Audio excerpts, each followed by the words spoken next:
Tonight we're continuing our trip with Hong Kong Airlines after arriving in from Tokyo.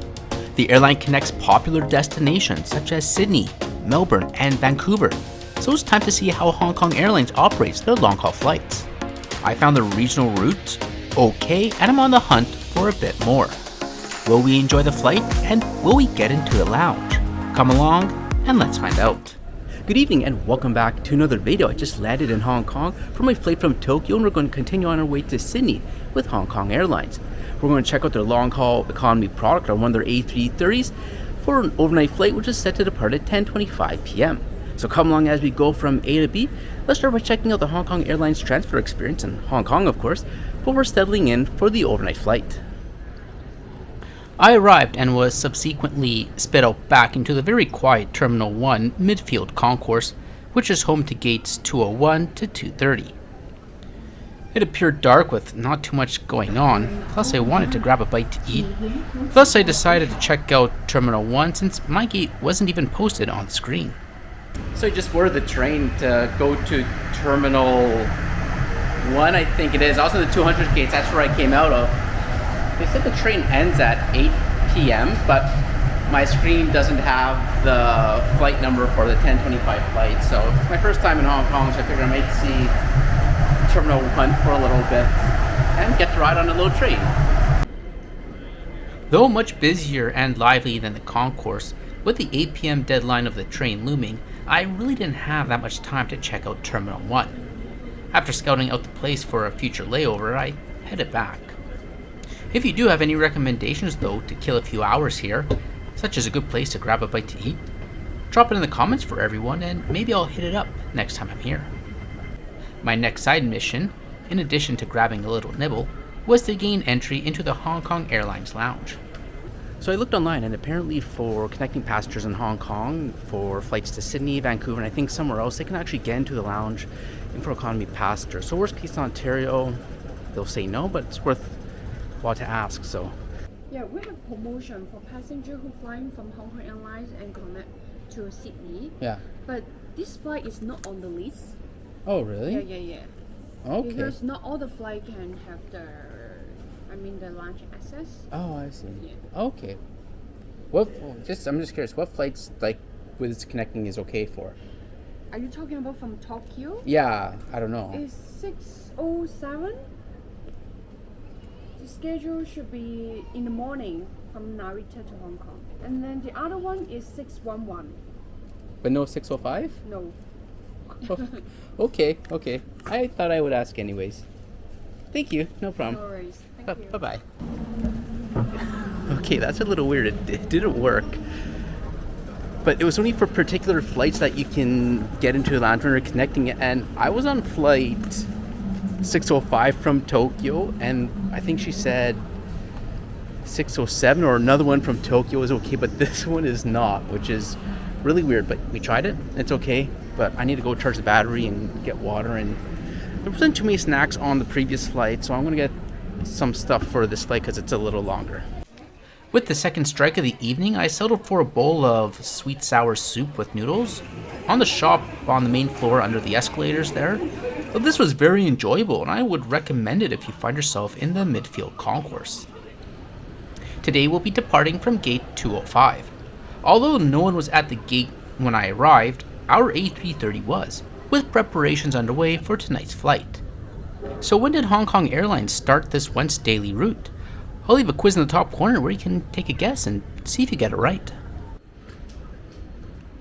Boarding got underway on time, and so as I make my way to the plane, I'll take this moment to welcome new viewers to the channel, and I invite you to subscribe for continued aviation and travel related content, where you can check out my experience with Jetstar on their long haul flights. It's no frills, but for the budget traveler, it may not be a bad option. Also, if you enjoy my videos, it would be great if you could hype the video within the first 7 days of upload, YouTube's new feature for smaller channels. Every hype increases the channel's presence on the platform, and it doesn't cost a thing. Many thanks. I made my way to seat 57K at the rear of the plane, where a pillow and blanket, which can be brought home, were placed at the seat. Before leaving, all the overhead bins were opened, and an insecticide spray was used throughout the cabin. And I've seen this before online, but first time in real life. And an announcement was made to say that it was safe. Even with killing every six-legged animal on the plane, we managed to push back 7 minutes ahead of schedule. Well done. This evening, we're on one of Hong Kong Airlines' A330-300 aircraft, one of 6 in their fleet. The plane is configured with 32 business and 260 economy seats with 9 lavatories on board. Our plane is just over 8 years old, first being delivered to Tianjin Airlines in 2018 before joining Hong Kong Airlines in November 2024. There are 2 configurations for the A330s, the 333 and the 33G, with the most notable difference from what I can tell is their business class layout.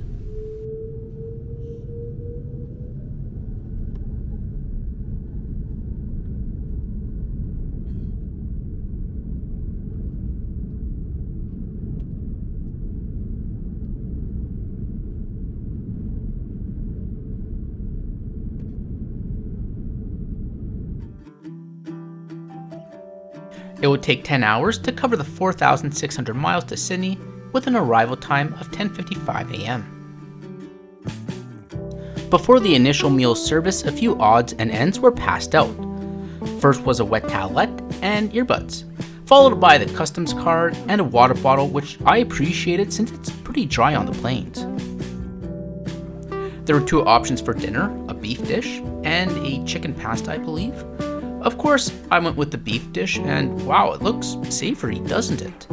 The meal came with a pasta salad with broccoli. It had a light pepper, not spicy profile and was very good. The main dish had large pieces of beef and were tender in pepper sauce. Stewed or braised meats do really well on planes, and especially in economy, and this was a solid dish. The bun, like my previous flight, was something I didn't particularly enjoy. And the single chocolate on the tray looks a bit sad, doesn't it? Again, in the previous flight, there was that added mochi item in addition to the chocolate. Overall, the hot meal and the salad were spot on, really good, but the bun and dessert portion could have been better. After the meal service, the lights were turned off until the morning. Should sleep not be your thing, Hong Kong Airlines provides a nice little IFE system. I thought the user interface was appealing and the system worked smooth. There is a relatively small amount of media, even smaller Western options, so I'd recommend to bring your own if possible. But for me, it was past midnight, so I was ready for some sleep.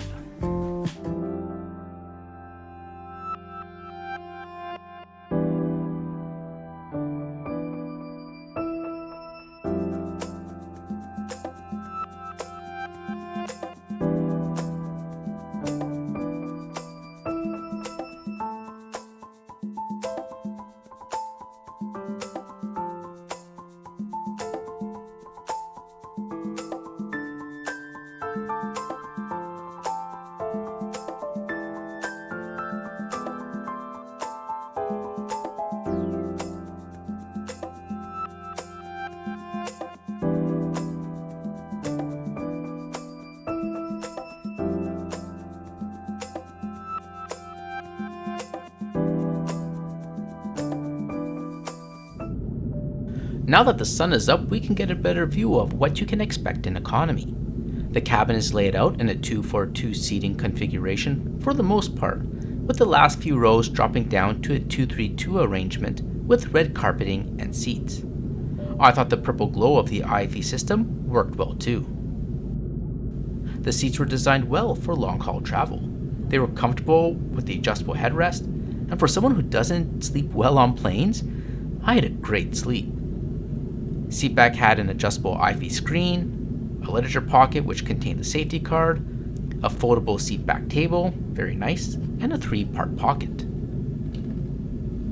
There's one power outlet with a USB port tucked under and between the seats, and I found the USB port on the monitor much better positioned. Seat pitch is marketed as 31 to 32 inches, and I was able to sit comfortably without it being too cramped with all my belongings for the duration of the flight. And above you have the reading light. Jumping to the back of the plane, here's what you can expect in the lavatories. The crew kept it clean throughout the flight, and the lid for the rubbish can be activated by the foot pedal. The fact that this is not standard boggles the mind. Alright, 8 hours in and we're just about there. But before we land, it's time for another bite. Our options were the Hong Kong fried noodles or fish and potatoes, both which doubled as a butter softener. No doubt I went with the noodles, which came with the tofu, eggplant, and sausage in a steamed fish cake, I believe. I don't know the name of it, but if you do, let me know. It's not the most visually appealing dish, but I liked it. The noodles were simple, perhaps a bit under-seasoned, but the steamed items were quite good. No bold or overpowering flavors, and a good choice for breakfast. The meal came with some fresh fruit, blueberry yogurt, no idea Nestle was in the yogurt industry by the way, a whole wheat bun which was much better than the previous bun and would recommend this for all meals. I found the breakfast much more filling than dinner, the flavors were good, and I was a happy camper enjoying my morning coffee. You know, I was very pleased with this flight. I felt that Hong Kong Airlines provided a more comfortable service on this flight compared to the regional product. The crew were welcoming, they kept an eye on the guests, they offered water every so often, and the meal service was conducted at a good pace and wasn't rushed. The meals were flavorful, breakfast was my favorite, though I can see areas of improvement. With Hong Kong Airlines flying to destinations as far away as Australia and Canada, I think they can benefit from a wider selection of media in the IFE department. In terms of the transfer experience for flights to and from Melbourne, Sydney, and Vancouver, they have to make it more clear which passengers can access the lounge and which can't. I searched online, but I could not find any document outlining which flights qualified. Further clarification with this will help the guest. After all is said and done, the question remains, is this a 4-star airline as mentioned on the website?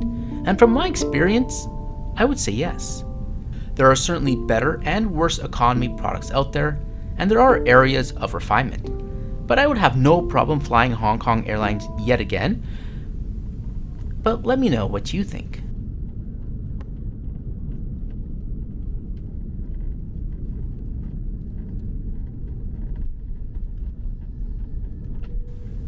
The cost of this one-way itinerary from Tokyo to Sydney with a stopover came out to 3,296 Hong Kong dollars. Thanks for watching. Let me know your thoughts or experience with Hong Kong Airlines, and I'll catch you in the next video.